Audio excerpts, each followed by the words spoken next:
Good evening student. ನನ್ನ ಹೆಸರು ಶಿವಕುಮಾರ್ ಸೂರ್ಯವಂಶಿ ಅಂತೇಳಿ.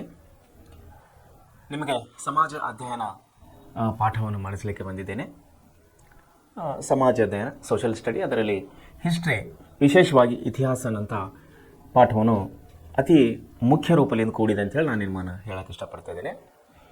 ವಿದ್ಯಾರ್ಥಿಗಳೇ, ನಾವು ನಿನ್ನೆವರೆಗೆ ಅಂದರೆ 1857ರ ಸ್ವಾತಂತ್ರ್ಯ ಸಂಗ್ರಾಮ, ಪ್ರಥಮ ಸ್ವಾತಂತ್ರ್ಯ ಸಂಗ್ರಾಮದ ಬಗ್ಗೆ ನಾವು ಅಭ್ಯಾಸನ ಮಾಡಿದ್ದೇವೆ. ಪ್ರಥಮ ಸ್ವಾತಂತ್ರ್ಯ ಸಂಗ್ರಾಮದ ಏಳಿಗೆಗೆ ಅಂದರೆ ಅದು ಉದಯ ಆಗಲಿಕ್ಕೆ ಕಾರಣ ಏನು, ಅದು ಎಲ್ಲಿ ಸ್ಫೋಟವಾಯಿತು, ಎಲ್ಲಿವರೆಗೆ ಹಬ್ಬಿತ್ತು, ಹಾಗೂ ಅದು ಏಕೆ ವಿಫಲವಾಯಿತು ಮತ್ತು ಅದರ ಪರಿಣಾಮಗಳು ಏನೇನಾದವು ದೇಶದಲ್ಲಿ ಅನ್ನುವಂಥ ವಿಷಯದಲ್ಲಿ ನಾವು ನಿನ್ನೆ ಅಭ್ಯಾಸ ಮಾಡಿದ್ದೇವೆ. ಸೊ ಇವತ್ತಿನ ದಿವಸ ನಾವು ನಮ್ಮ ಕರ್ನಾಟಕ ಸರ್ಕಾರದ ನಿಗದಿಪಡಿಸಿದ 10ನೇ ತರಗತಿ ಸಮಾಜ ಅಧ್ಯಯನ ಭಾಗ 2, ಅದರಲ್ಲಿ ಅಧ್ಯಾಯ 18 ಅನ್ನೋದು ನಾವಿವತ್ತು ಓದೋರಾಗಿದ್ದೀವಿ. ಅದರ ಪಾಠದ ಹೆಸರು ಸ್ವಾತಂತ್ರ್ಯ ಹೋರಾಟ. ಸ್ವಾತಂತ್ರ್ಯ ಹೋರಾಟ ಅಂದ ತಕ್ಷಣ ನಿಮಗೆ ಎಲ್ಲರಿಗೆ ನೆನಪಾಗೋದು ಭಾರತ ದೇಶದ ಸ್ವಾತಂತ್ರ್ಯ. 1947 ಆಗಸ್ಟ್ 15ರಂದು ಏನು ನಮ್ಮ ದೇಶ ಸ್ವಾತಂತ್ರ್ಯವಾಯಿತು, ಬ್ರಿಟಿಷರ ಒಂದು ಆಡಳಿತದಿಂದ, ಬ್ರಿಟಿಷರ ಒಂದು ದುರ್ನಡತೆಯಿಂದ, ಬ್ರಿಟಿಷರ ಒಂದು ದಬ್ಬಾಳಿಕೆಯಿಂದ ನಮ್ಮ ದೇಶ ಏನು ಸ್ವಾತಂತ್ರ್ಯ ಏನಾಯ್ತಲ್ಲ, ಸ್ವಾತಂತ್ರ್ಯ ಹೋರಾಟ ಅಂದ ತಕ್ಷಣ ಎಲ್ಲರ ತಲೆಯಲ್ಲಿ ಬರುವಂಥ ಒಂದು ಜ್ಞಾಪ, ಒಂದು ನೆನಪೇನೆಂದರೆ ನಮ್ಮ ಭಾರತ ದೇಶದ ಸ್ವಾತಂತ್ರ್ಯ ದಿನ. ಸೊ ಸ್ವಾತಂತ್ರ್ಯ ಅಂದರೆ ಏನು, ಸ್ವಾತಂತ್ರ್ಯ ನಾವು ಎದಕ್ಕೆ ಕರಿತೀವಿ, ಯಾವುದಕ್ಕೆ ನಾವು ಸ್ವಾತಂತ್ರ್ಯ ಅಂತ ಹೇಳಿ ಕರಿತೀವಿ ಅನ್ನೋದ್ರ ವಿಷಯವಾಗಿ ನಾವು ಇವತ್ತು ಕೂಲಂಕುಷವಾಗಿ ಅಭ್ಯಾಸ ಮಾಡುವರಾಗಿದ್ದೇವೆ. ವಿದ್ಯಾರ್ಥಿಗಳೇ, ಸ್ವಾತಂತ್ರ್ಯ ಅಂದರೆ ಒಂದು ನೆನಪಿಟ್ಕೊಳ್ಳಿ, ದಾಸತ್ವದಿಂದ ಬಿಡುಗಡೆ. ಸ್ವಾತಂತ್ರ್ಯ ಅಂದರೆ ಒಂದು ದಾಸತ್ವದಿಂದ ಬಿಡುಗಡೆ, ಅಥವಾ ದಾಸತ್ವದಿಂದ ಬಿಡುಗಡೆ, ಅಥವಾ ಅನ್ಯಾಯದಿಂದ ಬಿಡುಗಡೆ,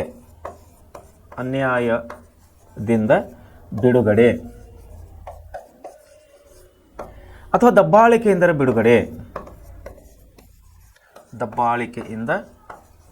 ಬಿಡುಗಡೆ, ಹೀಗೆ 10 ಹಲವು ಉದಾಹರಣೆಗಳನ್ನು ನಾವು ಕೊಡ್ಬೋದು. ಯಾವ ವಸ್ತು ಒಂದು ದಾಸತ್ವದಲ್ಲಿ ಬಿಡುಗಡೆ ಆಗುತ್ತದೆಯೋ ಅದು ಮನುಷ್ಯನೇ ಆಗಿರ್ಬೋದು, ಅಥವಾ ಪ್ರಾಣಿನೇ ಆಗಿರ್ಬೋದು, ಅಥವಾ ಒಂದು ವಸ್ತುನೇ ಆಗಿರ್ಬೋದು. ದಾಸತ್ವದಿಂದ ಬಿಡುಗಡೆಯಾದಂತಹ ವಸ್ತುವಿಗೆ ನಾವು ಸ್ವಾತಂತ್ರ್ಯ ಅಂತೇಳಿ ಕರೆಯೋರಾಗಿದ್ದೇವೆ. ಸೊ ನಾವು ಇವತ್ತು ಅಭ್ಯಾಸನ ಮಾಡ್ತಾ ಇರೋದು ಭಾರತ ದೇಶದ ಸ್ವಾತಂತ್ರ್ಯದ ವಿಷಯವಾಗಿ ನಾವು ಇವತ್ತು ಅಭ್ಯಾಸ ಮಾಡ್ತಾ ಇದ್ದೇವೆ. ಸೊ ಈ ವಿಷಯನ ನಾವು ಸ್ವಾತಂತ್ರ್ಯ ಅಂದ ತಕ್ಷಣ ನಮಗೆ ನೆನಪಾಗುವ ವಿಷಯಗಳಂದರೆ, ಹಿಂದಿನ ಕಾಲದಲ್ಲಿ ಅಂದರೆ 1500, 1600, 1700, 18ನೇ ಶತಮಾನದಿಂದ 19ನೇ ಶತಮಾನ, 20ನೇ ಶತಮಾನ ಅಂದರೆ ನಮ್ಮ ಸ್ವಾತಂತ್ರ್ಯ ಬರುವವರೆಗೆ ಎಲ್ಲ ವಿಷಯಗಳು ನಮಗೆ ನೆನಪಾಗ್ತಾ ಇರ್ತವೆ. ಉದಾಹರಣೆಗೆ ರಾಜ ಮಹಾರಾಜರ ಕಾಲ, ಬ್ರಿಟಿಷರ ಕಾಲ, ಇವೆಲ್ಲವುಗಳು ನಮಗೆ ನೆನಪಾಗ್ತಾ ಇರ್ತವೆ. ರಾಜ ಮಹಾರಾಜರು ಎಲ್ಲರೂ ನೆನಪಾಗ್ತಾರೆ ನಮಗೆ. ಸ್ವಾತಂತ್ರ್ಯ ಅಂದ ತಕ್ಷಣ ನಮಗೆ ರಾಣಿ ಚೆನ್ನಮ್ಮ ನೆನಪಾಗ್ತಾಳೆ, ಝಾನ್ಸಿ ಕಿ ರಾಣಿ ನೆನಪಾಗ್ತಾಳೆ, ಒನಕೆ ಓಬವ್ವ ನೆನಪಾಗ್ತಾಳೆ, ಸಂಗೊಳ್ಳಿ ರಾಯಣ್ಣ ನೆನಪಾಗ್ತಾಳೆ, ಮೈಸೂರಿನ ಒಡೆಯರ್ ನೆನಪಾಗ್ತಾರೆ. ಹೀಗೆ 10 ಎಲ್ಲ ವಿಷಯಗಳು ನಮಗೆ ನೆನಪಾಗುವಂಥ ವಿಷಯಗಳು ಸ್ವಾತಂತ್ರ್ಯ ಅಂದ ತಕ್ಷಣ. ಸೊ ಇಲ್ಲಿ ಸ್ವಾತಂತ್ರ್ಯ ಅನ್ನುವುದು ಒಂದು ಪ್ರತ್ಯೇಕತೆ ಅಂತೇಳಿ ನಾವು ಕರಿಬೋದು. 2-3 ಕೂಡಿ ಏನು ಕೆಲಸ ಮಾಡ್ತಿರ್ತಾ ಅದರಿಂದ ಪ್ರತ್ಯೇಕವಾಗಿ ಒಂದು ಹೊರ ಹೊಮ್ಮುತ್ತದೋ ಅದಕ್ಕೆ ನಾವು ಸ್ವಾತಂತ್ರ್ಯ ಅಂತೇಳಿ ಕರಿಬೋದು. ಅದು ಯಾವುದರಿಂದ ಸ್ವಾತಂತ್ರ್ಯ, ಒಂದು ದಬ್ಬಾಳಿಕೆಯಿಂದ ಆಗಿರ್ಬೋದು, ಒಂದು ದುರ್ನಡತೆಯಿಂದ ಆಗಿರ್ಬೋದು, ಅಥವಾ ಒಂದು ಅನ್ಯಾಯದಲ್ಲಿಂದ ಹೊರಗೆ ಬಂದಿರಬಹುದು. ಇವೆಲ್ಲಕ್ಕೆ ನಾವೇನಂತೇಳಿ ಸ್ವಾತಂತ್ರ್ಯ ಅಂತೇಳಿ ಕರೆಯೋರಾಗಿದ್ದೇವೆ. ಸೊ ನಮ್ಮ ದೇಶಕ್ಕೆ ಸ್ವಾತಂತ್ರ್ಯ ಯಾವಾಗ ಬಂತು? 1947 ಆಗಸ್ಟ್ 15ರಂದು. ಸೊ ಅಲ್ಲಿವರೆಗೆ ನಾವು ಸ್ವಾತಂತ್ರ್ಯ ಇದ್ದಿಲ್ವಾ? ಆಗಸ್ಟ್ 15ಕ್ಕಿಂತ ಮುಂಚೆ ನಾವು ಸ್ವಾತಂತ್ರ್ಯ ಇದ್ದಿಲ್ವಾ? ನಮ್ಮ ದೇಶ ಸ್ವಾತಂತ್ರ್ಯ ಇದ್ದಿಲ್ವಾ? ನಮ್ಮ ಪ್ರಜೆಗಳು ಸ್ವಾತಂತ್ರ್ಯ ಆಗಿರಲಿಲ್ವಾ ಅನ್ನುವಂಥ ವಿಷಯಗಳು ನಮಗೆ ತಲೆಯಲ್ಲಿ ಬರ್ತವೆ, ನಮಗೆ ಪ್ರಶ್ನೆಗಳು ಮೂಡುತ್ತವೆ. ಹೌದು ವಿದ್ಯಾರ್ಥಿಗಳೇ, ನಮ್ಮ ದೇಶವು ಸ್ವಾತಂತ್ರ್ಯ ಆಗಿರಲಿಲ್ಲ. ಯಾರ ಒಂದು ಆಡಳಿತದಲ್ಲಿತ್ತು? ಬ್ರಿಟಿಷರ ಆಡಳಿತದಲ್ಲಿ ನಮ್ಮ ದೇಶವು ಒಳಪಟ್ಟಿತು. ಸುಮಾರು 200 ವರ್ಷಗಳ ದೀರ್ಘಕಾಲದ ಆಡಳಿತವನ್ನು ನಡೆಸಿದ ಬ್ರಿಟಿಷರು ನಮ್ಮ ದೇಶದ ಮೇಲೆ ನಮ್ಮ ಪ್ರಜೆಗಳ ಮೇಲೆ, ನಮ್ಮ ಜನಸಾಮಾನ್ಯರ ಮೇಲೆ ಹಾಗೂ ನಮ್ಮ ದೇಶದ ಸ್ಥಳೀಯ ರಾಜರುಗಳ ಮೇಲೆ ಅವರು ಅನ್ಯಾಯ, ಅತ್ಯಾಚಾರ, ಘೋರ ಒಂದು ಆಪತ್ತು ಕಾಲದಂತಹ ಒಂದು ಘೋರ ಅನ್ಯಾಯವನ್ನು ನಮ್ಮ ದೇಶದ ರಾಜರುಗಳ ಮೇಲೆ, ನಮ್ಮ ಪ್ರಜೆಗಳ ಮೇಲೆ ಮಾಡ್ತಾ ಇದ್ದವರು ಯಾರು? ಬ್ರಿಟಿಷರು. ಸೊ ಇದರ ವಿರುದ್ಧವಾಗಿ, ಅನ್ಯಾಯದ ವಿರುದ್ಧ, ಅತ್ಯಾಚಾರ ವಿರುದ್ಧ, ದಬ್ಬಾಳಿಕೆ ವಿರುದ್ಧ ಏನು ಹೋರಾಟ ಏನು ನಾವು ಕರಿತೇವೆ, ಅದಕ್ಕೆ ಸ್ವಾತಂತ್ರ್ಯ ಹೋರಾಟ ಅಂತೇಳಿ ನಾವು ಕರೆಯವರಾಗಿದ್ದೇವೆ. ಸೊ ಇಲ್ಲಿ ನಮ್ಮ ದೇಶವು ಯಾರ ವಿರುದ್ಧ ಹೋರಾಡಿದರು? ಬ್ರಿಟಿಷರ ದಬ್ಬಾಳಿಕೆ ವಿರುದ್ಧ ಹೋರಾಡಿದರು.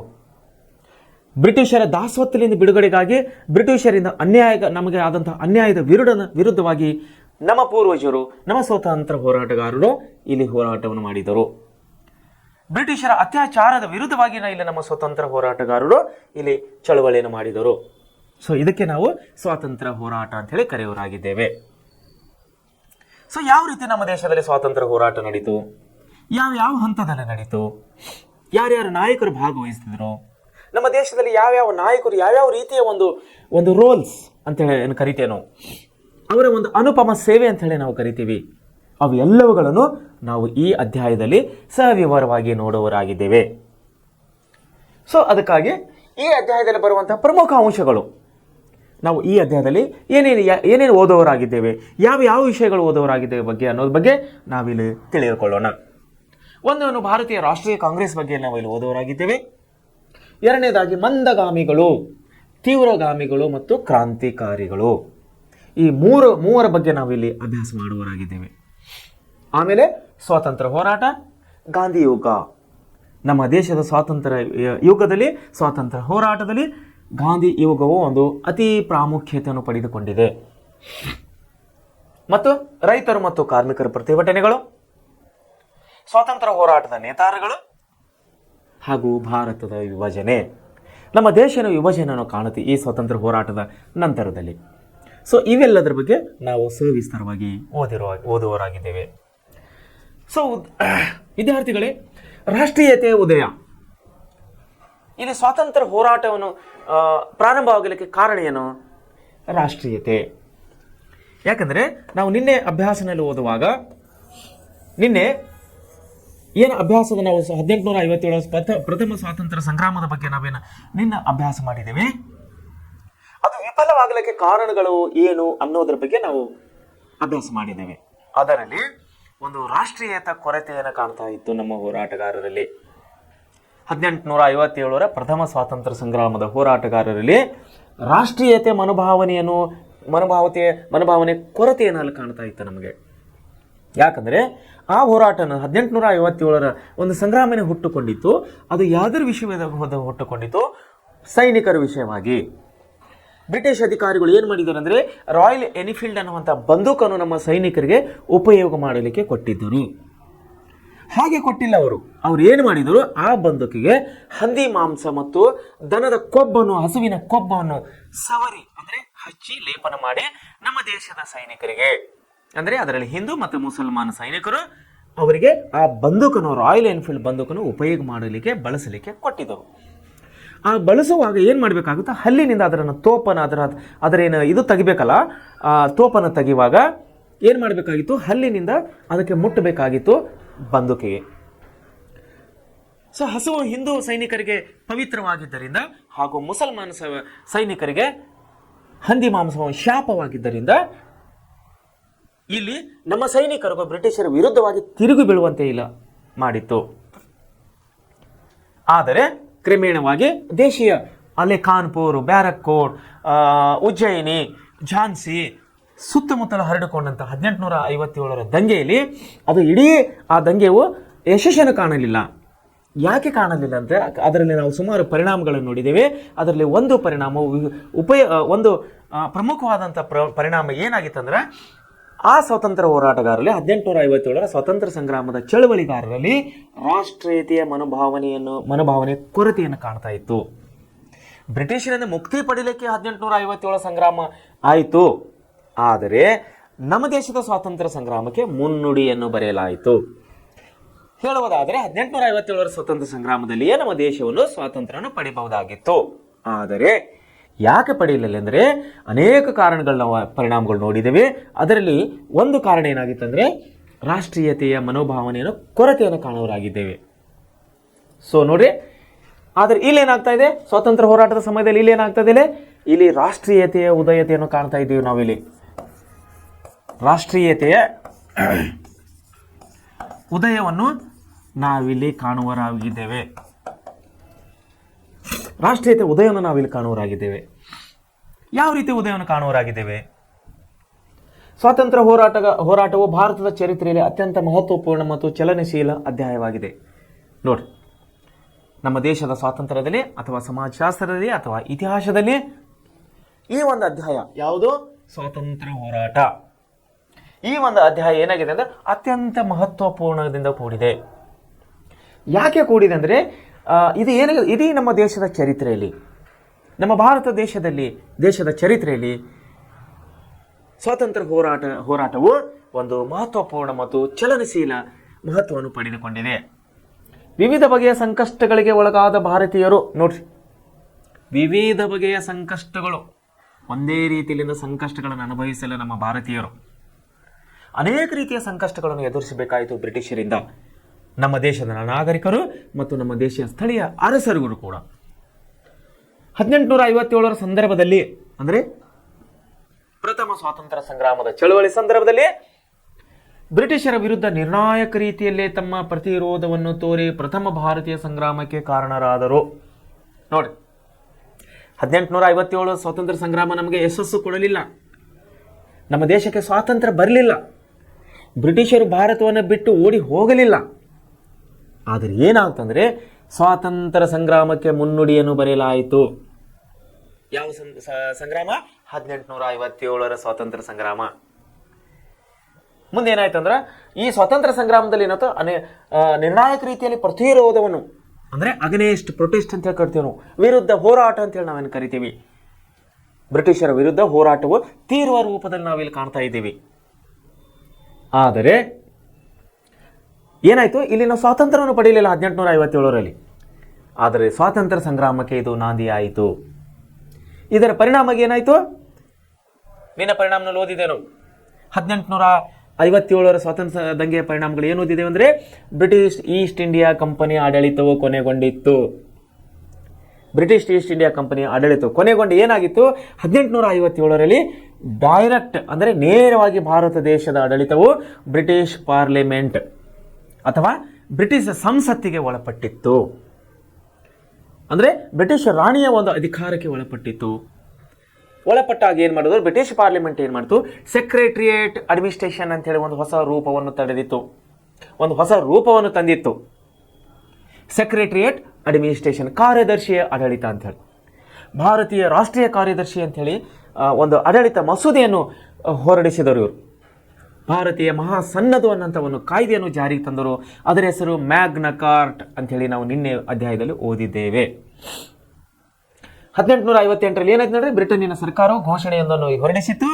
ಅದರ ಹೆಸರು ಮ್ಯಾಗ್ನಾ ಕಾರ್ಟ್, ಭಾರತೀಯ ಮಸೂದೆ ಅಥವಾ ಭಾರತೀಯ ಸನ್ನದು ಅನ್ನುವಂಥ ಒಂದು ಕಾನೂನನ್ನು ಜಾರಿಗೆ ತಂದಿದ್ದರು.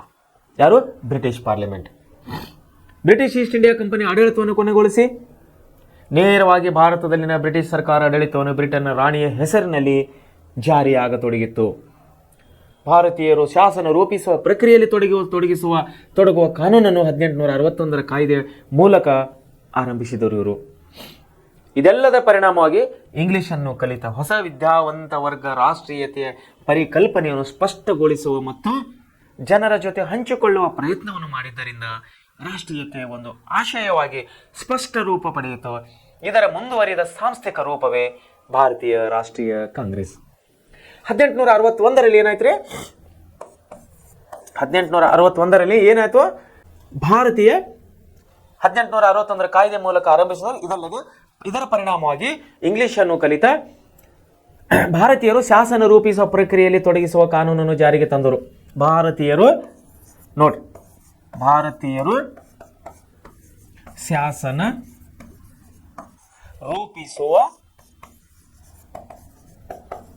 ರೂಪಿಸುವ ಪ್ರಕ್ರಿಯೆಯಲ್ಲಿ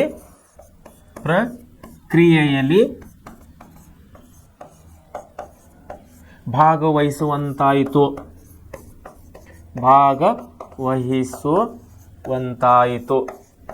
ಯಾವ ಒಂದು ಕಾಯ್ದೆ ಪ್ರಕಾರ? 1861ರ ಬ್ರಿಟಿಷ್ ಪಾರ್ಲಿಮೆಂಟ್ 1861ರ ಕಾಯ್ದೆ ಪ್ರಕಾರ ಏನು ಮಾಡಿದ್ರು? ಭಾರತೀಯರಿಗೆ ಶಾಸನ ರೂಪಿಸುವ, ಕಾಯ್ದೆ ರೂಪಿಸುವ ಪ್ರಕ್ರಿಯೆಯಲ್ಲಿ ನಮಗೆ ಹಿಸ್ಸೆಯನ್ನು ಕೊಟ್ಟರು ಅಥವಾ ಭಾಗವಹಿಸಲಿಕ್ಕೆ ಅವಕಾಶವನ್ನು ಮಾಡಿಕೊಟ್ಟಿತ್ತು 1861ರ ಬ್ರಿಟಿಷ್ ಪಾರ್ಲಿಮೆಂಟಿನ ಕಾಯ್ದೆ. ನೋಡಿ, ಅದೇ ಕೊಟ್ಟಿದೆ. ಬ್ರಿಟಿಷ್ ಸರ್ಕಾರ ಆಡಳಿತ ಬ್ರಿಟನ್ನ ರಾಣಿಯ ಹೆಸರಿನಲ್ಲಿ ಜಾರಿಗೊಳಿಸಿತು. ಭಾರತೀಯರು ಶಾಸನ ರೂಪಿಸುವ ಪ್ರಕ್ರಿಯೆಯಲ್ಲಿ ತೊಡಗಿಸುವ ಕಾನೂನು 1861ರಲ್ಲಿ ಕಾಯ್ದೆಯ ಮೂಲಕ ಜಾರಿಗೆ ತಂದರು. ಇದರ ಪರಿಣಾಮ ಏನಾಯ್ತು ರೀ? ಇಲ್ಲಿ ಎಲ್ಲರೂ ಇಂಗ್ಲೀಷನ್ನು ಕಲಿಯಕ್ಕೆ ಪ್ರಾರಂಭ ಮಾಡಿದ್ರು. ಅವಾಗ ಯಾವಾಗ? 1861ರ ಶಾಸನ ನಂತರ. ಯಾಕಂದ್ರೆ ಇವರು ಏನು ಮಾಡಬೇಕಾಗಿತ್ತಾಗ? ಶಾಸನ ರೂಪಿಸುವ ಪ್ರಕ್ರಿಯೆಯಲ್ಲಿ ಭಾಗವಹಿಸಬೇಕಾಗಿತ್ತು ನಮ್ಮ ದೇಶದ ನಾಗರಿಕರು, ನಮ್ಮ ನಾಯಕರು. ಆಗ ಇವರಿಗೆ ಇಂಗ್ಲೀಷ್ ಬರಬೇಕಲ್ಲ. ಯಾಕಂದ್ರೆ ಅವ್ರ ಭಾಷೆ ಯಾವುದಾಗಿತ್ತು? ಇಂಗ್ಲೀಷ್ ಆಗಿತ್ತು. ನಮ್ಮ ಭಾಷೆ ಏನಾಗಿತ್ತು? ದೇಶೀಯ ಹಲವು ಭಾಷೆಗಳಿಂದ ಕೂಡಿತ್ತು.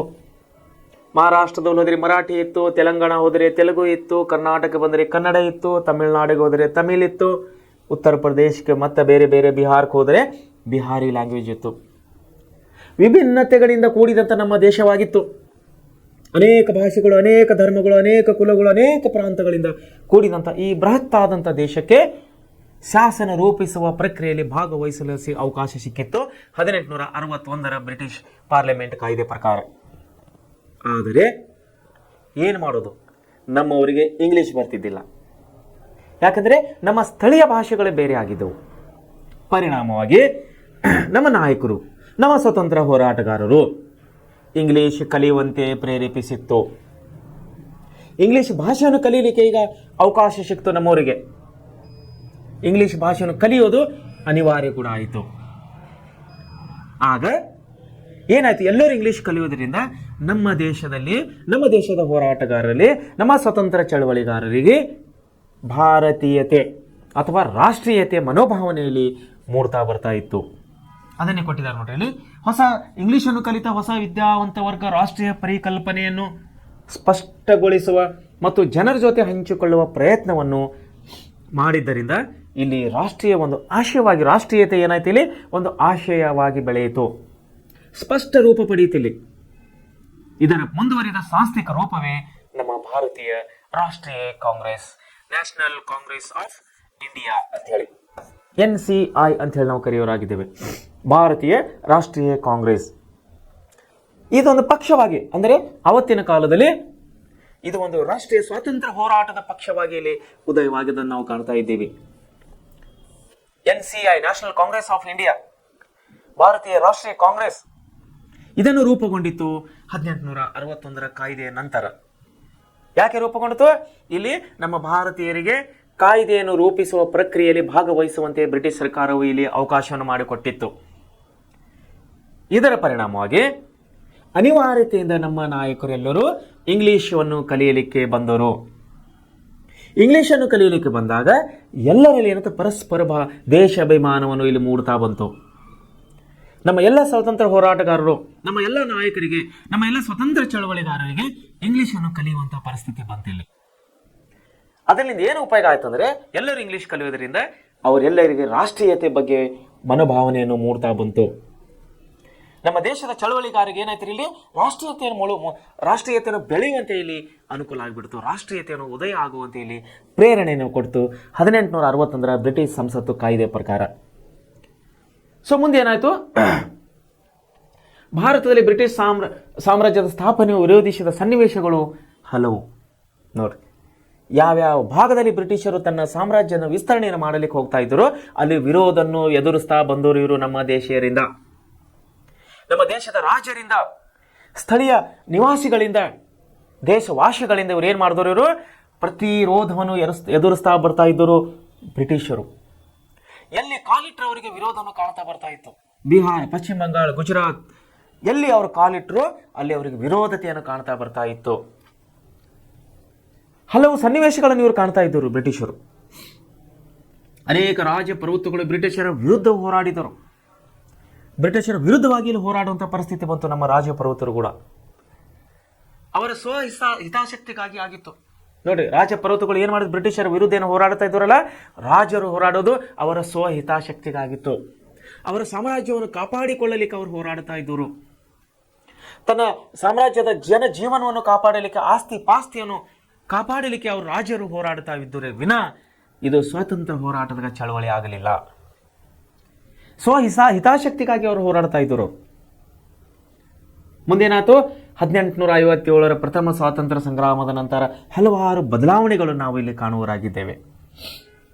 ಪರಿಣಾಮವಾಗಿ ಏನಾಗಿತ್ತು, ಸುಧಾರಣೆಗಳು ಕಂಡು ಬಂದವು. 1857 ಏನು ದಂಗೆ ಆಯಿತು, ಪ್ರಥಮ ಸ್ವಾತಂತ್ರ್ಯ ಸಂಗ್ರಾಮದ ದಂಗೆ ಆಯಿತು. ಇಲ್ಲಿ ದೇಶೀಯತೆ, ಭಾರತ ದೇಶದ ರಾಷ್ಟ್ರೀಯತೆಯನ್ನು ಇಲ್ಲಿ ಮೂಡಲಿಕ್ಕೆ ಕಾರಣವಾಯಿತು ನಮ್ಮ ದೇಶದ ಜನರಿಗೆ. ಅನೇಕ ನಾವು ಸುಧಾರಣೆಗಳನ್ನು ಕಾಣ್ತಾ ಇದ್ದೀವಿ ಇಲ್ಲಿ 1857 ದಂಗೆ ನಂತರ.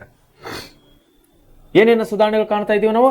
ಸಾರಿಗೆ ಮತ್ತು ಸಂಪರ್ಕ, ಪತ್ರಿಕೋದ್ಯಮಗಳು, ಸಂಘಗಳ ಸ್ಥಾಪನೆಗಳಾದವು, ಆಡಳಿತ ಸುಧಾರಣೆಗಳಲ್ಲಿ ಬದಲಾವಣೆಗಳು ಕಂಡು ಬಂದವು.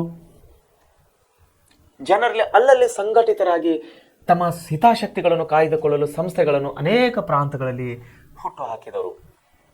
ಉದಾಹರಣೆಗಾಗಿ ಸುಭಾಷ್ ಚಂದ್ರ ಬೋಸ್ ಏನ್ ಮಾಡಿದರು? ಆಜಾದ್ ಹಿಂದ್ ಫೌಜ್ ಅನ್ನುವಂಥ ಒಂದು ಸಂಘಟನೆಯನ್ನು ಪ್ರಾರಂಭ ಮಾಡಿದರು ಸ್ವಾತಂತ್ರ್ಯಕ್ಕಾಗಿ. ಯಾರು? ನೇತಾಜಿ ಸುಭಾಷ್ ಚಂದ್ರ ಬೋಸ್. ಇಂಥ ಅನೇಕ ಸಂಘಟನೆಗಳನ್ನು ಹುಟ್ಟಿಕೊಂಡದು ಆ ಸಮಯದಲ್ಲಿ. ಯಾಕಂದ್ರೆ ಏನಾಯ್ತು, ಈ ಸಮಯದಲ್ಲಿ ಏನಾಯ್ತು, ಅನೇಕ ರಸ್ತೆಗಳು ಸುಧಾರಣೆ ಕಂಡವು, ಸಾರಿಗೆ ಸಂಪರ್ಕಗಳ ಸುಧಾರಣೆ ಆಯ್ತು. ಇಲ್ಲಿ ಪತ್ರಿಕೆಗಳಲ್ಲಿ ಹೊಸ ಹೊಸ ಪತ್ರಿಕೆಗಳು ಇಲ್ಲಿ ಪ್ರಿಂಟ್ ಆದವು, ಸಂಘ ಸಂಸ್ಥೆಗಳ ಸ್ಥಾಪನೆಗಳಾದವು. ಆಡಳಿತ ಸುಧಾರಣೆಗಳಲ್ಲಿ ನಾವು ಅನೇಕ ಬದಲಾವಣೆಗಳನ್ನು ಕಾಣ್ತೀವಿ ಬ್ರಿಟಿಷ್ ಆಡಳಿತ ಸುಧಾರಣೆಗಳಲ್ಲಿ. ಇದರ ಪರಿಣಾಮ ಏನಾಯ್ತು, ಇಲ್ಲಿ ಅನೇಕರು ಏನಾದರೂ ಸಂಘಟಿತರಾಗಲು ಇಲ್ಲಿ ಅವಕಾಶನ ಸಿಕ್ತು. ಎಲ್ಲ ಭಾರತೀಯ ನಾಗರಿಕರಿಗೆ, ಸ್ಥಳೀಯ ರಾಜರಿಗೆ, ಜನಸಾಮಾನ್ಯರಿಗೆ ಎಲ್ಲರಿಗೆ ಏನಾಯ್ತು, ಇಲ್ಲಿ ಸಂಘಟಿತರಾಗಲು ಅವಕಾಶವನ್ನು ಕೂಡಿ ಬಂತಿಲ್ಲಿ. ತಮ್ಮ ಹಿತಾಸಕ್ತಿಗಳನ್ನು ಕಾಯ್ದುಕೊಳ್ಳಲು ಅನೇಕ ಸಂಸ್ಥೆಗಳನ್ನು ಹುಟ್ಟಿಕೊಂಡವು. ಇಲ್ಲಿ ಅನೇಕ ಪ್ರಾಂತಗಳಲ್ಲಿ ಇಲ್ಲಿ ನಾವು ಸಂಘಟನೆಗಳನ್ನು ಕಾಣುವರಾಗಿದೆ ಅವತ್ತಿನ ಕಾಲದಲ್ಲಿ. ಆಗೇನಾಯ್ತು ಅಂದ್ರೆ ಲಾರ್ಡ್ ಲಿಟ್ಟನ್ ಪತ್ರಿಕೋದ್ಯಮದಲ್ಲಿ ಜನರನ್ನು ನಿಯಂತ್ರಿಸಲು 1878ರಲ್ಲಿ ದೇಶೀಯ ಭಾಷಾ ಪತ್ರಿಕೆಗಳ ಮೇಲೆ ನಿಯಂತ್ರಣ ಕಾಯ್ದೆಯನ್ನು ಜಾರಿಗೆ ತಂದನು. ಯಾರಿ? Lord Lytton. ಎಂಥ ಕಾಯ್ದೆ ಜಾರಿಗೆ ತಂದರು ಇವರು? ಪತ್ರಿಕೆಗಳನ್ನು ನಿಯಂತ್ರಿಸುವುದಕ್ಕಾಗಿ, ದೇಶೀಯ ಪತ್ರಿಕೆಗಳನ್ನು ನಿಯಂತ್ರಿಸೋಕ್ಕಾಗಿ ಏನು ತಂದರು ಇವನು? ದೇಶೀಯ ಭಾಷಾ ಪತ್ರಿಕೆಗಳ ನಿಯಂತ್ರಣ ಕಾಯ್ದೆಯನ್ನಂತ ಜಾರಿಗೆ ತಂದನು ಲಾರ್ಡ್ ಲಿಟ್ಟನ್. ಪತ್ರಿಕೆಗಳ ಮೇಲೆ ಏನು ಮಾಡಿದ ನೀನು? ಪತ್ರಿಕೆಗಳ ಮೇಲೆ ನಿರ್ಬಂಧಗಳನ್ನು ಹೇರಲಿಕ್ಕೆ ಪ್ರಾರಂಭ ಮಾಡಿದನು. ಯಾರು? Lord Lytton. ಕಾಯ್ದೆಯನ್ನು ಜಾರಿಗೆ ತಂದವನು. ದೇಶೀಯ ಭಾಷಾ ಪತ್ರಿಕೆಗಳ ನಿಯಂತ್ರಣ ಕಾಯ್ದೆ ಅನ್ನಂತ ಒಂದು ಕಾಯ್ದೆಯನ್ನು ಜಾರಿಗೆ ತಂದನು ಲಾರ್ಡ್ ಲಿಟ್ಟನ್. ಒಂದೆಡೆ ಜಾರಿಗೆ ತಂದರೆ ಮತ್ತೊಂದೆಡೆ ಲಾರ್ಡ್ ರಿಪ್ಪನ್. ನೋಡಿ, ಲಿಟ್ಟನ್ ಏನ್ ಮಾಡ್ದ? ಇಲ್ಲಿ ಪತ್ರಿಕೆಗಳ ಮೇಲೆ ನಿರ್ಬಂಧಗಳನ್ನು ಹೇಳ್ದ. ಅದೇ ರೀತಿ ರಿಪ್ಪನ್ ಏನ್ ಮಾಡ್ತಾ ಇದ್ದಾನೆ? ಇಲ್ಲಿ ರಿಪ್ಪನ್ ಏನ್ ಮಾಡ್ತಾ ಇದ್ದಾನೆ? ಮಸೂದೆಯನ್ನು ಜಾರಿಗೆ ತಂದನು. ನೋಡಿ, ಮಸೂದೆ ಅಂದರೆ ಅದು ಕಾನೂನಾಗಿ ಜಾರಿಯಾಗುತ್ತದೆ. ಮಸೂದೆ ಅಂದರೆ ಕಾನೂನಾಗಿ ಜಾರಿ ಆಯಿತು ಅಂದ್ರೆ ಅದು ಆ ಕಾನೂನನ್ನು, ಆ ನಿಯಮವನ್ನು ಪಾಲಿಸಲೇಬೇಕು. ಆದರೆ ನಿರ್ಬಂಧಗಳು, ಲಾರ್ಡ್ ಲಿಟ್ಟನ್ ಏನ್ ಮಾಡಿದ್ರು? ಪತ್ರಿಕೆಗಳ ನಿರ್ಬಂಧ ಹೇರುವಂತವನು ಕಾಯ್ದೆನ ಜಾರಿಗೆ ತಂದಿದ್ದನು. ಲಾರ್ಡ್ ರಿಪ್ಪನ್ ಏನ್ ಮಾಡ್ದ? ಮಸೂದೆನೇ ಜಾರಿಗೆ ತಂದು ಬಿಟ್ಟದನು. ಏಕರೂಪದ ಕಾನೂನು ವ್ಯವಸ್ಥೆ ದಾರಿ ಮಾಡಿಕೊಟ್ಟಿತು. ನೋಡ್ರಿ, ಲಾರ್ಡ್ ರಿಪ್ಪನ್ ಅಧಿಕಾರದಲ್ಲಿ ಏನಾಯ್ತು? ಇಲ್ಲಿ ಏಕರೂಪದ ಕಾಯ್ದೆಯನ್ನು ಇಲ್ಲಿ ಜಾರಿಗೆ ಅವಕಾಶ ಮಾಡಿಕೊಟ್ಟಿತ್ತು. ಈ ಮಸೂದೆಯನ್ನು ವಿರೋಧಿಸಿ ಭಾರತದಲ್ಲಿನ ಬ್ರಿಟಿಷರು ಸಂಘಟಿತ ಪ್ರಯತ್ನ ನಡೆಸಿ ಜಯಶೀಲರಾದರು. ಸಂಘಟಿತ ಪ್ರಯತ್ನ ನೋಡ್ರಿ, ಏಕತೆ ಅಂತ ಹೇಳ್ತೀವಿ ನಾವು, ಪ್ರೀ ಪ್ಲಾನ್ ಅಂತ ಹೇಳಿ ಕರಿತೀವಿ ನಾವು ಅದಕ್ಕೆ. 1857 ದಂಗೆಯಲ್ಲಿ ಏನಾಗಿತ್ತು ರೀ? ಪ್ರೀ ಪ್ಲಾನ್ ಇದ್ದಿಲ್ಲ, ಇಲ್ಲಿ ನಿಯೋಜಿತವಾದಂತಹ ಇದ್ದಿಲ್ಲ, ಸ್ಪಷ್ಟವಾದಂತಹ ಗುರಿ ಇದ್ದಿಲ್ಲ. ಆದರೆ ಇಲ್ಲೇನಾಗ್ತಾ ಇದೆ? ಸ್ವಾತಂತ್ರ್ಯ ಹೋರಾಟದಲ್ಲಿ ಸ್ಪಷ್ಟವಾದಂಥ ಗುರಿಲಿಂದ ಇಲ್ಲಿ ಹೋರಾಡುತ್ತಾ ಬರ್ತಾ ಇದ್ದಾರೆ ನಮ್ಮ ಸ್ವಾತಂತ್ರ್ಯ ಹೋರಾಟಗಾರರು. ಪರಿಣಾಮವಾಗಿ ಬ್ರಿಟಿಷ್ ಅಧಿಕಾರ ಅಂದ್ರೆ ಲಾರ್ಡ್ ಲಿಟ್ಟನ್ ಏನ್ ಮಾಡ್ತಾನೆ, ಪತ್ರಿಕೆಗಳ ಮೇಲೆ ನಿರ್ಬಂಧ ಕಾಯ್ದೆ ತಂದರೆ ಲಾರ್ಡ್ ರಿಪ್ಪನ್ ಏನ್ ಮಾಡ್ತಾ ಇದ್ದಾನೆ, ಮಸೂದೆ ಅನ್ನೋಂಥದ್ದೇ ಜಾರಿಗೆ ತರ್ತಾ ಇದ್ದಾನೆ. ಏನಾಗ್ತಾ ಇದೆ ಇಲ್ಲಿ, ಈ ಮಸೂದೆಯನ್ನು ವಿರೋಧಿಸಿ, ಯಾವ ಮಸೂದೆ, ಪತ್ರಿಕೆಗಳ ನಿರ್ಬಂಧಗಳ ಮಸೂದೆ, ಪತ್ರಿಕೆಗಳ ಮೇಲೆ ನಿರ್ಬಂಧದ ಮಸೂದೆಯನ್ನು ವಿರೋಧಿಸಿ ಏನ್ ಮಾಡ್ತಾ ಇದ್ದಾರೆ, ಇಲ್ಲಿ ಭಾರತದಲ್ಲಿನ ಬ್ರಿಟಿಷರು ಸಂಘಟಿತ ಪ್ರಯತ್ನ ನಡೆಸಿ ಇಲ್ಲಿ ಜಯಶೀಲರಾಗ್ತಾರೆ. ಯಾರು ಜಯಶೀಲಾಗ್ತಾರೆ? ಬ್ರಿಟಿಷರು. ಯಾಕಂದ್ರೆ ಸಂಘಟಿತ ಹೋರಾಟ. ಬ್ರಿಟಿಷರು ಏನ್ ಮಾಡ್ತಾ ಇದ್ದಾರೆ, ಇಲ್ಲಿ ಸಂಘಟಿತವಾಗಿ ಹೋರಾಟ ಮಾಡ್ತಾ ಇದ್ದಾರೆ. ನಮ್ಮ ದೇಶದ ಪ್ರಜೆಗಳನ್ನು, ನಮ್ಮ ದೇಶದ ಪತ್ರಿಕೆಗಳನ್ನು ಹತ್ತಿಕ್ಕುವಂತ ಒಂದು ಪ್ರಯತ್ನದಲ್ಲಿ ಸಂಘಟಿತವಾಗಿ ಕೆಲಸ ಮಾಡ್ತಾ ಇದ್ದಾರೆ. ಹೀಗಾಗಿ ಇಲ್ಲಿ ಬ್ರಿಟಿಷರು ಜಯಶಾಲಿ ಆಗುತ್ತಾರೆ. ನಮ್ಮ ದೇಶದ ಚಳವಳಿಗಾರರಿಗೆ ಇಲ್ಲಿ ಹಿನ್ನಡೆ ಉಂಟಾಗುತ್ತದೆ. ದೇಶಾದ್ಯಂತ ಹಲವಾರು ರೀತಿಯ ಹೋರಾಟಗಳ ಫಲವಾಗಿ ನೋಡ್ರಿ, ಬ್ರಿಟಿಷರ ವಿರುದ್ಧ ಏನಾಗ್ತದೆ, ಇಡೀ ದೇಶಾದ್ಯಂತ ದಂಗೆಗಳು, ಇಡೀ ದೇಶಾದ್ಯಂತ ಗಲಭೆಗಳು, ಇಡೀ ದೇಶಾದ್ಯಂತ ಚಳವಳಿಗಳು, ಹೋರಾಟಗಳು ಪ್ರಾರಂಭವಾಗಿವೆ. ಹಲವಾರು ರೀತಿಯ ಹೋರಾಟಗಳ ಫಲವಾಗಿ ಸ್ವಾತಂತ್ರ್ಯ ಹೋರಾಟವು ಒಂದು ಸ್ವರೂಪವನ್ನು ಪಡೆಯಲು ಇಲ್ಲಿ ಸಾಧ್ಯವಾಯಿತು. ಪಶ್ಚಿಮ ಬಂಗಾಳದಲ್ಲಿ ಹೋರಾಟ ನಡೀತಾ ಇದೆ, ಗುಜರಾತ್ನಲ್ಲಿ ಹೋರಾಟ ನಡೀತಾ ಇದೆ, ಜಮ್ಮು ಕಾಶ್ಮೀರದಲ್ಲಿ ಹೋರಾಟ ನಡೀತಾ ಇದೆ, ದಕ್ಷಿಣ ಭಾರತದಂತ ಮೈಸೂರು, ಟಿಪ್ಪು, ಶ್ರೀರಂಗಪಟ್ಟಣ, ತಮಿಳುನಾಡು, ಕೇರಳ, ಎಲ್ಲ ಕಡೆ ಕಲ್ಲಿಕೋಟೆ, ಕೊಯಮತ್ತೂರು, ದೇಶದಂತ ಎಲ್ಲ ಕಡೆಗಳ ಹೋರಾಟಗಳು ಪ್ರಾರಂಭವಾಗಿದೆ ಸ್ವಾತಂತ್ರ್ಯಕ್ಕಾಗಿ. ಯಾರ ವಿರುದ್ಧ? ಬ್ರಿಟಿಷರ ವಿರುದ್ಧವಾಗಿ. ಏನಾಗ್ತಾ ಇದೆ ಇಲ್ಲಿ, ಏಕರು ಒಂದು ಸ್ವರೂಪವನ್ನು ಪಡೆಯಲು ಸಾಧ್ಯವಾಯಿತು. ಇಲ್ಲಿ ಎಲ್ಲ ರೀತಿಯ ಹಲವಾರು ರೀತಿಯ ಪರಿಣಾಮಗಳು, ಹಲವಾರು ರೀತಿಯ ಹೋರಾಟಗಳ ಫಲವಾಗಿ ಇಲ್ಲಿ ಏನಾಗ್ತದೆ, ಸ್ವಾತಂತ್ರ್ಯ ಹೋರಾಟ ಒಂದು ಸ್ವರೂಪವನ್ನು ಪಡೆಯಲು ಇದು ಸಾಧ್ಯವಾಗ್ತಾ ಇದೆ. ಇನ್ನು ಮುಂದೆ ಸಶಸ್ತ್ರ ಹೋರಾಟಗಳು ಉದ್ಭವ ಆಗಬಾರದೆಂದು ಬ್ರಿಟಿಷರು ಕಾರ್ಯತಂತ್ರವನ್ನು ರೂಪಿಸಿದರು. ಸಶಸ್ತ್ರ ಹೋರಾಟ ನೋಡ್ರಿ, ಅಂದ್ರೆ ಸಶಸ್ತ್ರಗಳಂದ್ರೆ ಯಾವ್ರಿ? ಆಯುಧಗಳು, ಬಂದೂಕು, ಚೂರಿ, ತಲವಾರು, ಬರ್ಚಿ, ಜೀವ ತೆಗೆಯುವಂತ ಆಯುಧಗಳಿಗೆ ನಾವು ಸಶಸ್ತ್ರಗಳಂತ ಹೇಳಿ ಕರಿತೀವಿ. ಮನುಷ್ಯನ ಜೀವ ತೆಗೆಯುವಂತ, ಜೀವ ನಾಶ, ರಾಶಿಗಳ ಹೆಣಗಳನ್ನೇ ಬೆಳೆಸುವಂತ ಒಂದು ಪ್ರಕ್ರಿಯೆ, ಒಂದು ಆಯುಧಗಳಿಗೆ ನಾವು ಏನಂತ ಕರೆಯುತ್ತೀವಿ? ಸಶಸ್ತ್ರಗಳು ಅಂತೇಳಿ ನಾವು ಕರೆಯುವರಾಗಿದ್ದೇವೆ. ಬ್ರಿಟಿಷರಿಗೆ ಗೊತ್ತಾಯ್ತು, ಇನ್ನು ಮುಂದೆ ಸ್ವತಂತ್ರ ಹೋರಾಟ ಉದ್ಭವವಾಗಬಾರದೆಂದು ಬ್ರಿಟಿಷರು ಕಾರ್ಯತಂತ್ರವನ್ನು ಇಲ್ಲಿ ರೂಪ ಮಾಡ್ತಾ ಇದ್ದಾರೆ ಬ್ರಿಟಿಷರು. ಪರಿಣಾಮವಾಗಿ 1858ರ ರಾಣಿ ಮಹಾಸನ್ನದು ನೋಡ್ರಿ, ಯಾವ ಸನ್ನದು? 1858ರ ಮಹಾಸನ್ನದು. 1858ರ ರಾಣಿಯ ಮಹಾಸನ್ನದು. ಮಹಾಸನ್ನದು ಅಂದ್ರೆ ಮಹಾಕಾನೂನು ಅಥವಾ ಮಹಾ ಕಾಯ್ದೆ ಅಂತ ಹೇಳಿ ನಾವು ಇಲ್ಲಿ ಕರೆಯಬಹುದು. 1858ರ ಮಹಾಸನ್ನದನ್ನು ಬ್ರಿಟಿಷ್ ಸರ್ಕಾರವು ಘೋಷಿಸಿ ಭಾರತೀಯರನ್ನು ಬ್ರಿಟನ್ನಿನ ಪ್ರಜೆಗಳೆಂದು ಪರಿಗಣಿಸಿತ್ತು. ನೋಡ್ರಿ, ಏನು ಸನ್ನದು, ಏನು ಮಸೂದೆಯನ್ನು ಜಾರಿಗೆ ತಂದರು ಇವರು 1858ರಲ್ಲಿ? ಭಾರತೀಯರನ್ನು ಬ್ರಿಟನ್ನಿನ ಪ್ರಜೆಗಳು ಅಂತ ಹೇಳಿ ಪರಿಗಣನೆ ಮಾಡಿದ್ರು ಇವರು. ಸಿವಿಲೈಸೇಷನ್ ಆಫ್ ಬ್ರಿಟಿಷ್ ಅಂತ ಹೇಳಿ, ಸಿವಿಲೈಸೇಷನ್, ಸಿವಿಲ್ಸ್, ನಾಗರಿಕರು ಅಂತ ಹೇಳಿ ಕರಿತೀವಿ ನಾವು. ಭಾರತೀಯ ನಾಗರಿಕರು ಎಲ್ಲರಿಗೂ ಏನ್ ಮಾಡಿದ್ರು ಇವರು? ನೀವು ಕೂಡ ಬ್ರಿಟನ್ನಿನ ನಾಗರಿಕರು, ನೀವು ನಮ್ಮ ದೇಶದ ನಾಗರಿಕರು ಅನ್ನುವಂಥ ಪರಿಕಲ್ಪನೆಯನ್ನು ಜನರಲ್ಲಿ ಮೂಡಿಸೋದಕ್ಕಾಗಿ ಇವರು ಏನ್ ಮಾಡ್ತಾ ಇದ್ದಾರೆ? 1858ರ ಮಹಾರಾಣಿ ಸನ್ನದು ಅಂದ್ರೆ ಕಾಯ್ದೆಯನ್ನು ಜಾರಿಗೆ ತರ್ತಾ ಇದ್ದಾರೆ. ಆ ಮೂಲಕ ಏನು ಘೋಷಣೆ ಮಾಡ್ತಾ ಇದ್ದಾರೆ? ನೀವೆಲ್ಲರೂ ಭಾರತೀಯರಲ್ಲೂ ಬ್ರಿಟನ್ನಿನ ಪ್ರಜೆಗಳು ಅನ್ನುವಂಥ ಒಂದು ನಿಯಮವನ್ನು, ಕಾಯ್ದೆಯನ್ನು ಇವರು ಜಾರಿಗೆ ತರ್ತಾ ಇದ್ದಾರೆ. ಘೋಷಣೆ ಮಾಡ್ತು ಸರ್ಕಾರ, ಬ್ರಿಟಿಷ್ ಸರ್ಕಾರ, ಎಲ್ಲ ಭಾರತೀಯರು ಬ್ರಿಟಿಷಿನ ನಾಗರಿಕರು ಘೋಷಣೆ ಮಾಡಿಬಿಟ್ರು.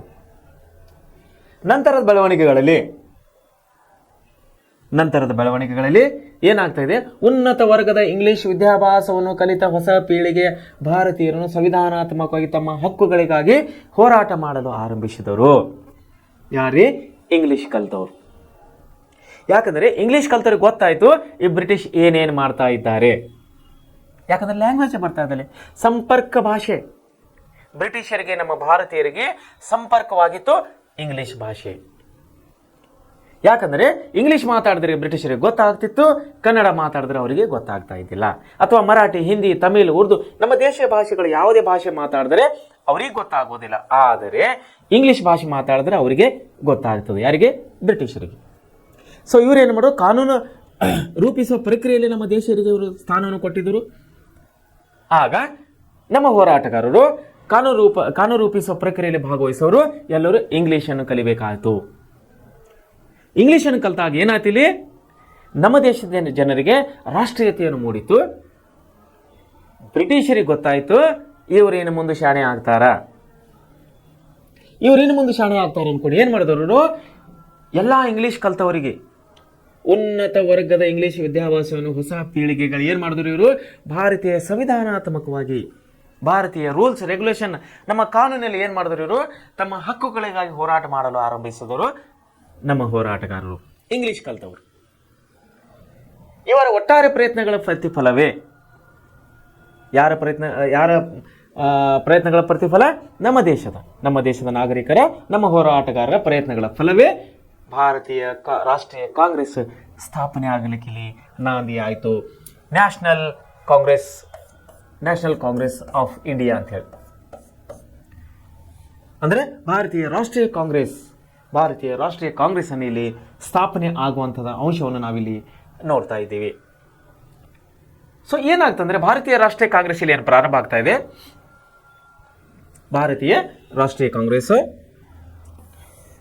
ಈ ಭಾರತೀಯ ರಾಷ್ಟ್ರೀಯ ಕಾಂಗ್ರೆಸ್ ಮೊದಲನೇದಾಗಿ ಅಂದರೆ ಪ್ರಾರಂಭವಾದಾಗ ಇದು ಕೇವಲ ಸ್ವಾತಂತ್ರ್ಯ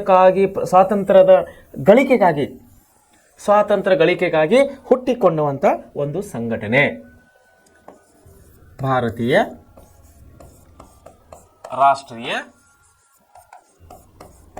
ಕಾಂಗ್ರೆಸ್.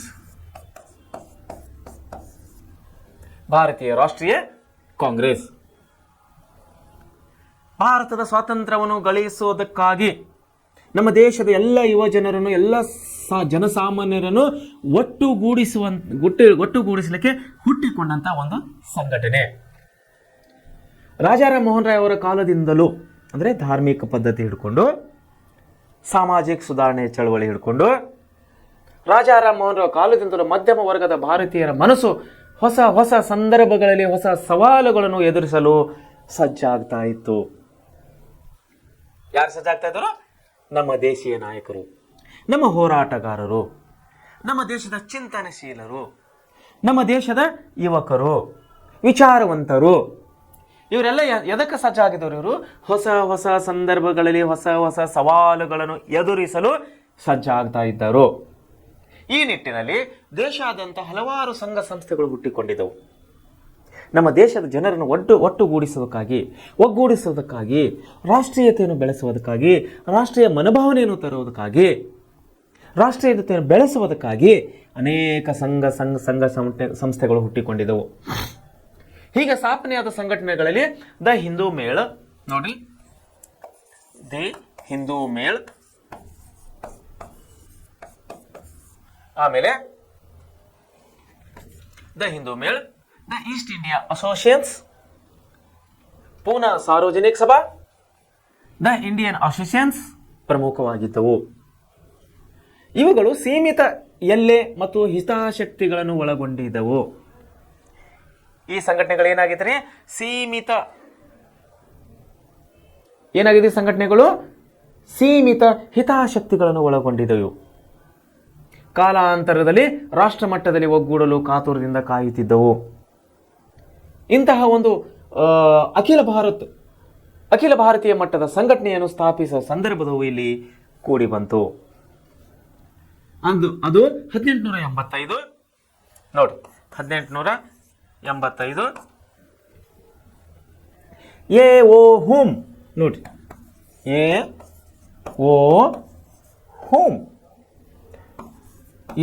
ಹೂಮ್ ಎಂಬ ನಿವೃತ್ತ ಸಿವಿಲ್ ಸರ್ವಿಸ್ ಅಧಿಕಾರಿ. ಯಾರೀವ? ಸಿವಿಲ್ ಸರ್ವಿಸ್ ಅಧಿಕಾರಿ. ಅಂದ್ರೆ ಈಗ ನಾವು ಸಿವಿಲ್ ಸರ್ವಿಸ್ ಅಂದ್ರೆ ನಾವು ಭಾರತದಲ್ಲಿ ಏನು ಕರಿತೀವಿ ರೀ? ISKS ಅಂದ್ರೆ ಜಿಲ್ಲಾ ಮಟ್ಟದ ಅಧಿಕಾರಿಗಳಿಗೆ ನಾವು ಸಿವಿಲ್ ಸರ್ವಿಸ್ ಅಥವಾ ನಾಗರಿಕ ಸೇವಕರು ಅಂತೇಳಿ ಕರಿತೇವೆ. ಸೊ ಇಲ್ಲೇನಾಯ್ತು ಅಂದ್ರೆ ಎ.ಓ. ಹೋಮ್ ಎಂಬಂತ ಒಬ್ಬ ನಿವೃತ್ತ ಸರ್ವಿಸ್ ಅಧಿಕಾರಿ ಮೂಲಕ ಭಾರತೀಯ ರಾಷ್ಟ್ರೀಯ ಕಾಂಗ್ರೆಸ್ ಸ್ಥಾಪನೆಯಲ್ಲಿ ನಾಂದಿಯಾಯಿತು. ಭಾರತೀಯ ರಾಷ್ಟ್ರೀಯ ಕಾಂಗ್ರೆಸ್ ಭಾರತೀಯರಲ್ಲಿ ರಾಜಕೀಯ ಪ್ರಜ್ಞೆ, ರಾಷ್ಟ್ರೀಯತೆ ಮನೋಭಾವನೆಯನ್ನು ವರ್ಧಿಸಲು ಇಲ್ಲಿ ಶ್ರಮಿಸಿತು. ಯಾರೇ? ಭಾರತೀಯ ರಾಷ್ಟ್ರೀಯ ಕಾಂಗ್ರೆಸ್ ಏನ್ ಮಾಡ್ತಾ ಇದೆ? ಅದು ಒಂದು ರಾಜಕೀಯ ಪ್ರಜ್ಞೆಯನ್ನು ಮೂಡಿಸುವಂತ ಕೆಲಸ ಮಾಡ್ತಾ ಇದೆ. ರಾಷ್ಟ್ರೀಯತೆ ಮನೋಭಾವನೆಯನ್ನು ವೃದ್ಧಿ ಮಾಡುವಂತ ಇಲ್ಲಿ ಕೆಲಸ ಮಾಡ್ತಾ ಇದೆ ಭಾರತೀಯ ರಾಷ್ಟ್ರೀಯ ಕಾಂಗ್ರೆಸ್. ಯಾರು ಪ್ರಾರಂಭ ಮಾಡಿದರು? ಎ.ಓ. ಹೋಮ್ ಅನ್ನೋರು 1885ರಲ್ಲಿ ಭಾರತೀಯ ರಾಷ್ಟ್ರೀಯ ಕಾಂಗ್ರೆಸ್ ಅನ್ನುವಂಥ ಸಂಘಟನೆಯನ್ನು ಇಲ್ಲಿ ಪ್ರಾರಂಭ ಮಾಡ್ತಾ ಇದ್ದಾರೆ. ಭಾರತೀಯ ರಾಷ್ಟ್ರೀಯ ಕಾಂಗ್ರೆಸ್ ಭಾರತೀಯರಲ್ಲಿದ್ದ ಹಲವಾರು ವೈವಿಧ್ಯದ ನಡುವೆಯೂ ರಾಷ್ಟ್ರೀಯ ಪ್ರಜ್ಞೆಯನ್ನು ಜಾಗೃತಿಗೊಳಿಸಲು ಪ್ರಯತ್ನ ಮಾಡ್ತಾ ಇದೆ. ನಮ್ಮ ದೇಶದಲ್ಲಿ ಅನೇಕ ಸಮಸ್ಯೆಗಳಿವೆ. ಯಾಕಂದರೆ ಅನೇಕ ಪ್ರಾಂತಗಳಲ್ಲಿ ಅನೇಕ ದೇಶವಾಗಿ ಎಲ್ಲ ರಾಜ್ಯಗಳ ಮಧ್ಯೆ ಹಂಚಿ ಹೋದಂಥ ಈ ದೇಶ, ನೂರಾರು ಕುಲಗಳು, ನೂರಾರು ಗೋತ್ರಗಳು, ನೂರಾರು ಜಾತಿಗಳು ಹುಟ್ಟಿ ಇಲ್ಲಿ ಬೆಳೆಯುತ್ತಿರುವಂಥ ಈ ದೇಶದಲ್ಲಿ ಅನೇಕ ಭಾಷೆಗಳು, ಸಾವಿರಾರು ಭಾಷೆಗಳನ್ನು ಆಡುವಂಥ ಈ ಭಾಷೆಯಲ್ಲಿ ಇಲ್ಲಿ ಒಗ್ಗೂಡಿಸುವುದು, ಜನಸಾಮಾನ್ಯರನ್ನು ಒಗ್ಗೂಡಿಸುವುದು ಒಂದು ಸವಾಲದ ಕೆಲಸ ಆಗಿತ್ತು. ಅಂಥ ಕೆಲಸವನ್ನು ಯಾರು ಮಾಡ್ತಾ ಇದ್ರು? ಇಲ್ಲಿ ಭಾರತೀಯ ರಾಷ್ಟ್ರೀಯ ಕಾಂಗ್ರೆಸ್ ಅನ್ನೋರು ಇಲ್ಲಿ ಮಾಡ್ತಾ ಇದ್ದವರು. ಏನಾಗ್ತದೆ ನೋಡಿ, ದೇಶಿ ಭಾಷೆಗಳಲ್ಲಿ ಪತ್ರಿಕೆಗಳನ್ನು ಪ್ರಕಟಿಸಿ, ಯಾಕಂದರೆ ದೇಶಿ ಭಾಷೆಗಳು ಪ್ರಾಂತಕ್ಕೊಂದೊಂದು ಭಾಷೆಗಳು ಇತ್ತು. ಇಲ್ಲಿ ಬಿಹಾರಕ್ಕೆ ಹೋದರೆ ಬಿಹಾರಿ ಮಾತಾಡ್ತಾರೆ, ಬಂಗಾಳಕ್ಕೆ ಹೋದ್ರೆ ಬಂಗಾಳಿ ಮಾತಾಡ್ತಾ ಇದ್ದಾರೆ, ಹರಿಯಾಣಕ್ಕೆ ಹೋದ್ರೆ ಹರಿಯಾಣಿ ಭಾಷೆ ಮಾತಾಡ್ತಾರೆ, ಗುಜರಾತ್ಗೆ ಹೋದ್ರೆ ಗುಜರಾತಿ ಭಾಷೆ ಮಾತಾಡ್ತಾರೆ. ಒಂದೊಂದು ಪ್ರಾಂತಕ್ಕೆ ಹೋದರೆ ಒಂದೊಂದು ಭಾಷೆಗಳನ್ನು, ಸ್ಥಳೀಯ ಭಾಷೆಗಳನ್ನು ಕಾಣುವರಾಗಿದ್ದೇವೆ. ಸೊ ಈ ಭಾರತೀಯ ರಾಷ್ಟ್ರೀಯ ಕಾಂಗ್ರೆಸ್ ಈ ಟೀಮ್ ಏನು ಮಾಡ್ತಾ ಇದೆ? ಎ.ಓ. ಹೋಮ್ ಅನ್ನೋರು ಪ್ರಾರಂಭಿಸಿದಂಥ ಈ ಭಾರತೀಯ ರಾಷ್ಟ್ರೀಯ ಕಾಂಗ್ರೆಸ್ ಏನು ಮಾಡ್ತಾ ಇದ್ದಾರೆ? ಜನಸಾಮಾನ್ಯರಲ್ಲಿ ಸ್ವಾತಂತ್ರ್ಯದ ಅರಿವನ್ನು ಮೂಡಿಸ್ತಾ ಇದೆ. ನೋಡಿ ಏನು ಮಾಡ್ತಾ ಇದ್ದಾರೆ? ಇಲ್ಲಿ ದೇಶಿ ಭಾಷೆಗಳಲ್ಲಿ ಪತ್ರಿಕೆಗಳನ್ನು ಪ್ರಕಟಣೆ ಮಾಡ್ತಾ ಇದ್ದಾರೆ ಇವರು. ಯಾಕಂದ್ರೆ ಬಿಹಾರಿಯವ್ರು ಮಾಡಿದ್ರೆ ಬಂಗಾಳದವ್ರಿಗೆ ಓದ್ಲಾಕ್ ಬರೋದಿಲ್ಲ, ಬಂಗಾಳದಲ್ಲಿ ಪ್ರಿಂಟ್ ಮಾಡಿದ್ರೆ ಗುಜರಾತ್ದವ್ರಿಗೆ ಓದ್ಲಾಕ್ ಬರೋದಿಲ್ಲ. ಸೊ ಅದನ್ನ ಅರಿತಾ ಇವ್ರು ಏನು ಮಾಡಿದ್ರು? ಯಾರು? ಡಾಕ್ಟರ್ ಎ.ಓ. ಹೋಮ್ ಅಥವಾ ಎ.ಓ. ಹೋಮ್ ನಮ್ಮ 1885ರಲ್ಲಿ ಭಾರತೀಯ ಕಾಂಗ್ರೆಸ್ ರಾಷ್ಟ್ರೀಯ ಕಾಂಗ್ರೆಸ್ ಏನು ಪ್ರಾರಂಭ ಮಾಡಿದ್ದಾರೆ. ಇವ್ರು ಏನು ಮಾಡ್ತಾ ಇದ್ದಾರೆ ಅಂದರೆ ದೇಶೀಯ ಭಾಷೆಗಳಲ್ಲಿ ಪತ್ರಿಕೆಗಳನ್ನು ಪ್ರಾರಂಭ ಮಾಡ್ತಾ ಇದ್ದಾರೆ. ದೇಶೀಯ ಭಾಷೆಗಳಲ್ಲಿ ಪತ್ರಿಕೆಗಳನ್ನು ಪ್ರಿಂಟ್ ಮಾಡ್ತಾ ಇದ್ದಾರೆ. ಯಾವುದಕ್ಕೆ? ಎಲ್ಲ ನಮ್ಮ ದೇಶೀಯ ಭಾಷೆಗಳಿಗೆಲ್ಲರಿಗೆ ಗೊತ್ತಾಗಲಿ, ವಿಷಯ ರಾಷ್ಟ್ರೀಯತೆ ಮನೋಭಾವನೆಯನ್ನು ಮೂಡಲಿ ಅನ್ನುವ ಉದ್ದೇಶಕ್ಕಾಗಿ ಇವರು ಏನು ಮಾಡ್ತಾರೆ? ಸ್ಥಳೀಯ ಭಾಷೆಯಾಗಿ ಪತ್ರಿಕೆಗಳನ್ನು ಪ್ರಿಂಟ್ ಮಾಡ್ತಾ ಇದ್ದಾರೆ. ದೇಶಿ ಭಾಷೆಗಳಿಗೆ ಪತ್ರಿಕೆಗಳನ್ನು ಪ್ರಕಟಿಸಿ ಆ ಮೂಲಕ ರಾಷ್ಟ್ರೀಯ ಸಮಸ್ಯೆಗಳ ಚರ್ಚೆ ಆರಂಭಿಸಿದರು. ಇದರಿಂದಾಗಿ ರಾಜಕೀಯ ಸಮಸ್ಯೆಗಳು ಮತ್ತು ವಿಚಾರಗಳು ಜನರ ಮನ ಮುಟ್ಟಿದವು. ನೋಡಿ ಏನಾಗ್ತದೆ ಅಲ್ರಿ? ಇಲ್ಲಿ ರಾಷ್ಟ್ರೀಯ ಸಮಸ್ಯೆಗಳು ಪತ್ರಿಕೆಗಳ ಮೂಲಕವಾಗಿ ಇಲ್ಲಿ ಚರ್ಚೆ ಮಾಡುವುದರಿಂದ ಏನಾಗ್ತಾ ಇದೆ? ರಾಜಕೀಯ ಸಮಸ್ಯೆಗಳು, ವಿಚಾರಗಳು ಜನರ ಬಳಿಗೆ ಮುಟ್ಟುತ್ತಾ ಇವೆ.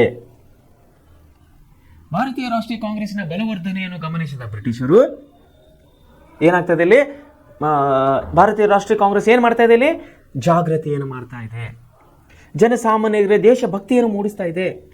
ಜನಸಾಮಾನ್ಯರಿಗೆ ರಾಷ್ಟ್ರೀಯತೆ ಮನೋಭಾವನೆಯನ್ನು ಮೂಡಿಸ್ತಾ ಇದೆ. ಇದನ್ನರಿತ ಬ್ರಿಟಿಷರು ಏನು ಮಾಡಿದ್ರು? ಇವರು ಇದನ್ನರಿತ ಗಮನಿಸಿದ ಬ್ರಿಟಿಷರು ತಮ್ಮ ಒಡೆದು ಆಳುವ ನೀತಿಯನ್ನು ಜಾರಿಗೆ ತಂದರು.